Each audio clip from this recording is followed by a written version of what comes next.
Good evening, everyone.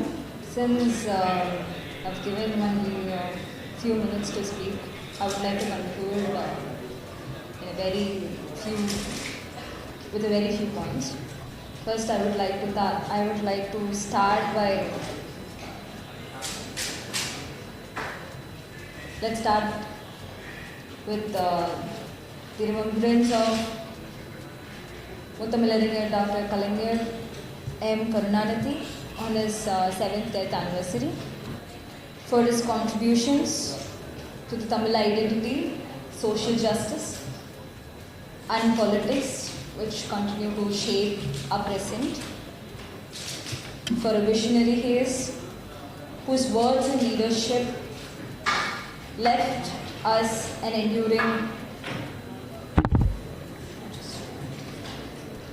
enduring legacy. And I would like to remind everyone that Kalaignar was the one who has implemented 69% reservation in Tamil Nadu in admissions to colleges and universities. He has not done just that. He has implemented the schemes like there is no tuition fee for UG arts and science students and PG arts and science students. And he has constructed a hostel for girl students in 2006 and 2011 to prevent school dropouts.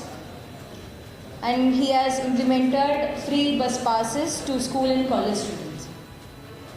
So I would like to start by mentioning a quote of Kalaignar. Kattai viralo talayo இந்நாளில் காணிக்கையாக எவனும் கேட்டால் கட்டை விரலோ தலையோ காணிக்கையாக இந்நாளில் எவரேனும் கேட்டால் பட்டை உரியும் சுடுகாட்டில் அவன் கட்டை வேகும். This is a violent quote. I would like to translate this. If anyone demands a thumb or a head as an offering these days, their skin will be peeled and their pyre will burn in the cremation ground. We do not believe in violence, that's why we have 69%, totaling to 49.5%. My friend Malik is there. So when it comes to 49.5%,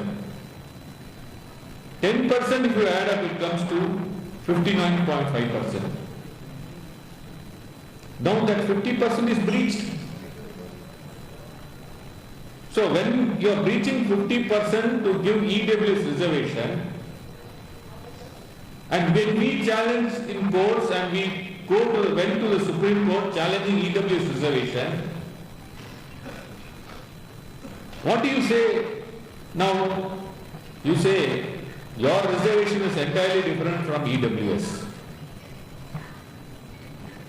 So there is a saying, show me the person, I'll tell you the law. For one person, they will apply one law. For other person, they will apply another law. That is how today they have breached the ceiling of 50% when they gave EWS. So therefore, what is difficulty for you to remove the cap of 50%, which is a judge-made law? Who has prevented you?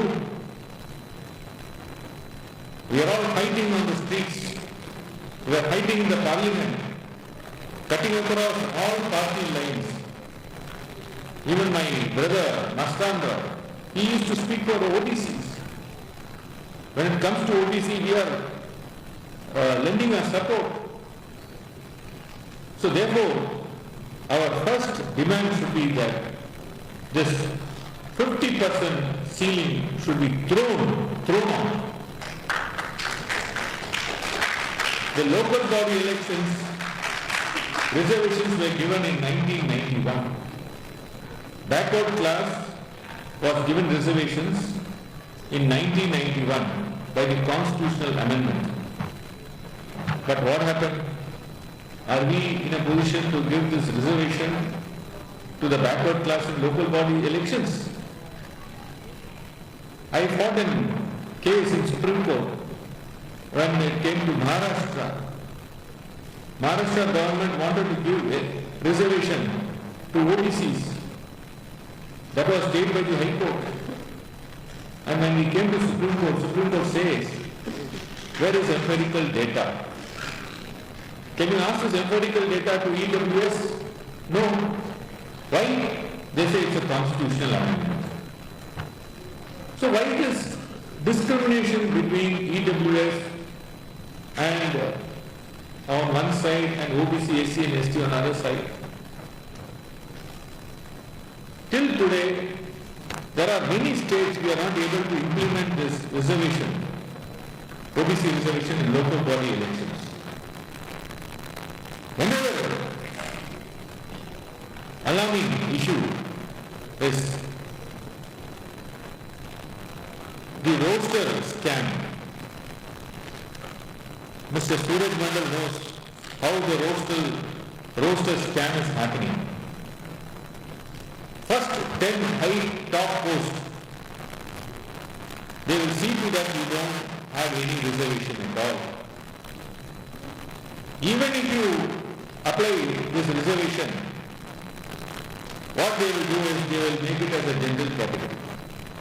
And the persons who goes there would always be from one community. I myself have studied and I have spoken in Parliament. Because of this masterminded roster manipulation, all the top positions are occupied only by one community.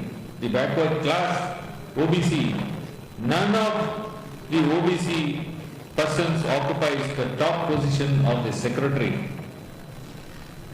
Be it a secretary post or additional secretary post. That is how they are deprived of taking decisions. My friend Ratna Sabharwadi was saying, decision makers there are not there. Not there because of this manipulation. If you are a secretary, if the OBC is a secretary, he will support. They don't want that to happen. And that is why this manipulation is happening. I will read out one data. Before I came, I attended one meeting. In fact, in that meeting,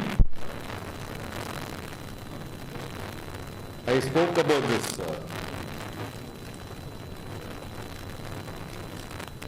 Group A. The total number of employees in Government of India is 2,31,185.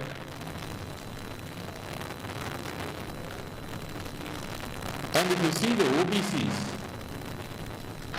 OBCs is 56,114, which comes to 24.27%. Then take Group B services. Out of 1,02,811 number of employees, the OBC employees are 23,972, which comes to 23.32%. Now come to Group C. Out of 3,23,675, the number of person Group C is 94,505, which comes to 29.20%. And Group D, that is unskilled, out of 1,54,180, you have only 38,471, which is 24.95%. Now this is insofar as the